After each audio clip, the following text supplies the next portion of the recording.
एकनाथ शिंदेंच्या शिवसेनेचे मारकुटे नगरसेवक रमेश म्हात्रे सध्या कमालीचे चर्चेत आहेत।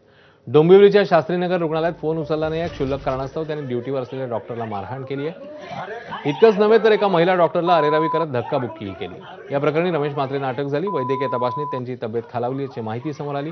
पण सत्तेतल्या नगरसेवकांच्या अशा माजोरड्या भूमिकेचा विरोधकांनी यथेच्छ समाचार घेतलाय। आदित्य ठाकरेंनी घटनेचा निषेध नोंदवण्यासाठी थेट डोंबिवली गाठलं। या मारहाणीमध्ये रमेश म्हात्रेंसोबत सहभागी असलेले रमेश पवार, प्रमोद निकम, अक्षय कारंडे या तिघांनाही अटक झाली। रमेश म्हात्रेंच्या कृतीवरून अडचणीत आलेल्या शिवसेनेच्या सर्व नेत्यांनी या घटनेची निंदा करत त्यांच्यावर टीका केली आहे। काल गुन्हा दाखल झालेला होता 195/2026। त्या सदर गुन्ह्यामध्ये कालच आपण 3 आरोपींना अटक केली गेली होती। आता त्यामध्ये त्या सदर आरोपींना कोर्टामध्ये हजर केला असता त्यांना 2 दिवसाची PCR त्या ठिकाणी दिलेली आहे। सदर गुन्ह्यातील आरोपी क्रमांक 4 रमेश म्हात्रे या सुद्धा सदर गुन्ह्यामध्ये अटक केलेली आहे आणि त्यामध्ये पुढील कायदेशीर प्रक्रिया सुरू आहे। तर डॉक्टरला शिंदेंच्या नगरसेवकाने केलेल्या मारहाणीवरून विरोधक आक्रमक झाले। रोहित पवार आणि आदित्य ठाकरेंनी रुग्णालयात जात डॉक्टरांची विचारपूस केली आणि गुंडांची धिंड काढण्याची देखील मागणी करण्यात आली।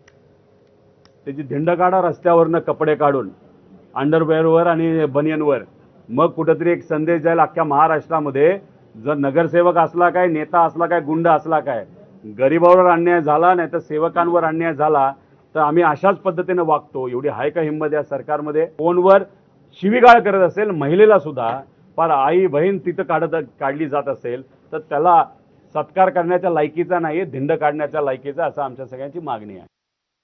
कल्याण डोंबिवलीच्या गुंड टोळीचे म्होरके जे एका राजकीय पक्षाचे सदस्य आहेत, नगरसेवक आहेत, ते महिलांवरती हात टाकतात। गृहमंत्रीपदाची पूजा घाला, नाहीतर ज्यांनी त्या महिला डॉक्टरांवर आणि नर्सेसवर हात टाकलाय त्यांच्या हातामध्ये बेड्या घालून त्यांची रस्त्यावरून धिंड काढा। पोलीस स्टेशनला इतरांच्या काढता ना तुम्ही। आमची मागणी स्पष्ट आहे। ज्यांच्यावर FIR झालेले आणि जे त्या CCTV मध्ये दिसलेले आहेत आणि ज्यांची नावं हे नर्सेस किंवा डॉक्टर्स तुम्हाला देतील, त्यांच्यावर फक्त FIR नाही तर अटक होणं गरजेचं आहे। अटक करून त्यांची परेड काढणं गरजेचं आहे की हे पुन्हा एकदा कुठच्या या शहरात घडू नये। आणि तिसरी गोष्ट आणि सगळ्यात महत्त्वाची म्हणजे रमेश म्हात्रेंचं नगरसेवक पदावरनं बरखास्त करून त्यांना निवडणूक लढण्यापासून बंदी टाकली पाहिजे। तर शास्त्री रुग्णालयातल्या महिला डॉक्टरला मारहाण करण्यात आली। या महिला डॉक्टरच्या नातेवाईकांनी नेमकं काय म्हटलं ते बघूया। त्या दिवशी जो भ्याड हल्ला त्यांनी केला, एका महिलावर केला, महिला डॉक्टरवर केला, मावशीवर केला, नर्सेसवर केला, त्याचा आम्ही निषेध करतो। कल्याण मेडिकल ईस्ट प्रॅक्टिशनरच्या वतीने आम्ही या घटनेचा जाहीर निषेध करतो आणि अशी अपेक्षा करतो की भविष्यामध्ये असे कोणत्याही डॉक्टरवर हल्ला न झाला पाहिजे, त्याला पोलिसांनी प्रोटेक्शन दिले पाहिजे। विशेष माझं म्हणणं असं आहे की त्या ठिकाणी सिक्युरिटी असताना हा हमला झालेला आहे, सिक्युरिटी समोर हमला झालेला आहे, म्हणजे सिक्युरिटी काय कामाची? त्यासाठी अजून तुम्ही सिक्युरिटी वाढवा आणि महिला अधिकारी आणा, महिला डॉक्टर्स म्हणा, महिला मावशी, सिस्टर, या डॉक्टर सगळ्यांना योग्य प्रोटेक्शन द्या, जेणेकरून ही घटना परत घडणार नाही।